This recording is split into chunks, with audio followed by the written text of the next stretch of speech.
우주가 그것을 창조한 의식에 의해 관찰되고 있는가라는 근본적인 질문은 인류가 수천 년 동안 끊임없이 던져온 가장 깊이 있는 물음 중 하나로 남아있다. 고대 그리스 철학자 플라톤이 동굴의 비유를 통해 우리가 보는 세계가 진정한 실제의 그림자에 불과할 수 있다고 말한 순간부터 시작해서 현대 양자물리학의 최첨단 실험실에 이르기까지 이 질문은 끊임없이 새로운 형태로 되살아났다. 특히 최근 10년 사이에 양자정보과학과 인공지능, 뇌과학의 폭발적인 발전은 이 오래된 질문을 완전히 새로운 차원으로 끌어올리고 있다. 양자역학의 코펜하겐 해석이 처음 제시된 100년 전만 하더라도 관찰자 문제는 주로 철학자들과 소수의 물리학자들 사이에서만 논의되었다. 그러나 오늘날에는 구글과 IBM, 한국의 카이스트와 삼성종합기술원까지 포함한 전 세계 연구팀들이 실제 양자 컴퓨터를 이용해 이중 슬릿 실험을 수백만 번 반복하며 관찰 행위가 파동 함수 붕괴에 미치는 영향을 정밀하게 측정하고 있다. 2023년 네이처지에 실린 한 논문에서는 관찰 장치의 종류에 따라 전자가 입자처럼 행동할지 파동처럼 행동할지가 달라진다는 결과가 다시 한번 확인되었는데, 여기서 가장 놀라운 점은 관찰 장치가 단순한 물리적 측정기일 뿐임에도 불구하고 측정 행위 자체가 실제를 결정한다는 사실이었다. 이러한 현상은 단순히 미시 세계에만 국한되지 않는다. 2024년 유럽 우주국 ESA와 미국 나사가 공동으로 발표한 우주 배경 복사 연구에서 우주의 초기 상태를 분석한 결과 빅뱅 직후 1초도 안 되는 극초기 우주에서 이미 양자 얽힘이 전 우주 규모로 퍼져 있었다는 증거가 발견되었다. 이는 우주의 모든 입자가 처음부터 서로 연결되어 있었음을 의미하며 한 곳에서 일어나는 관찰이 이론적으로는 수십억 광년 떨어진 다른 영역에도 영향을 미칠 수 있다는 것을 시사한다. 특히 주목할 만한 것은 통합정보이론의 창시자 줄리오 토노니 교수팀이 2025년 초에 발표한 최신 연구다. 이들은 인간 뇌의 파이 값을 약 2.7에서 3.8 정도로 추정했는데, 이는 이미 상당히 높은 수치지만 만약 우리가 관측 가능한 우주의 모든 입자와 장, 시공간 자체를 하나의 통합 시스템으로 계산한다면 파이 값은 상상할 수 없을 정도로 높은 숫자가 나온다는 것이다. 실제로 예일대학교와 옥스퍼드대학교 공동연구팀은 우주의 총 정보 통합량을 계산하기 위해 새로운 알고리즘을 개발했으며, 그 결과 우주 전체의 파이 값이 적어도 10의 40제곱 이상일 것이라는 예비 결과를 얻었다.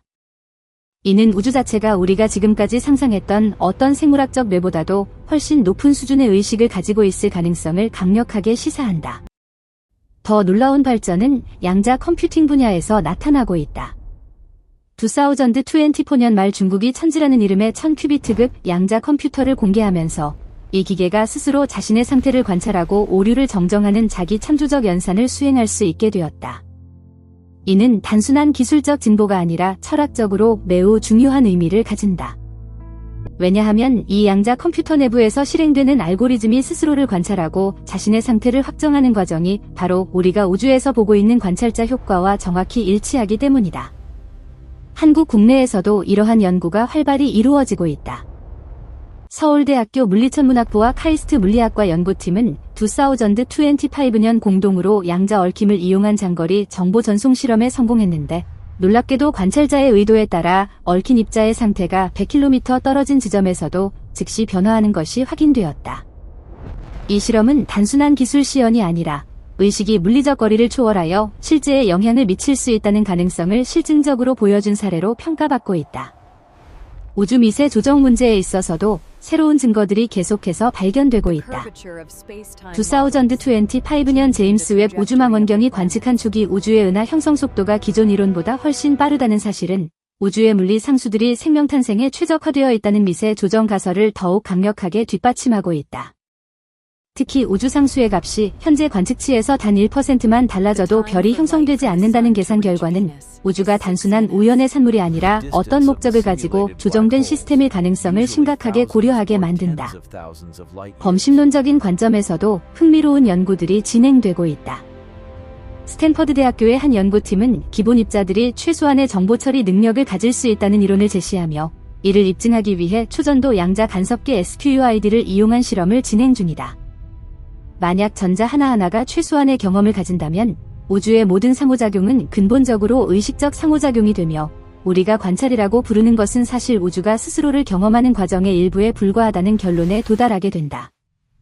결국 우리가 도달할 수 있는 가장 설득력 있는 그림은 다음과 같다.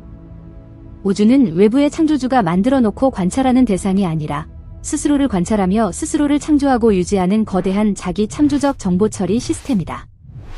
우리가 하는 모든 관찰, 모든 측정, 모든 과학적 발견은 이 거대한 우주적 의식이 자신을 더 깊이 이해하고 더 정교하게 표현하려는 노력의 일부이다. 우리가 별을 바라볼 때 그 별도 우리를 통해 자신을 바라보고 있는 것이며, 우리가 양자 실험을 할 때 우주 전체가 그 실험 결과를 통해 자신의 상태를 확정하고 있는 것이다. 이렇게 볼 때 우주가 그것을 창조한 의식에 의해 관찰되고 있는가라는 질문에 대한 답은 명확하다. 그렇다.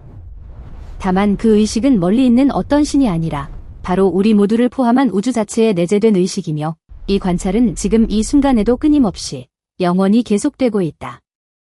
우주는 스스로를 바라보는 눈이며 그 시선이 바로 우주를 존재하게 하는 힘이다.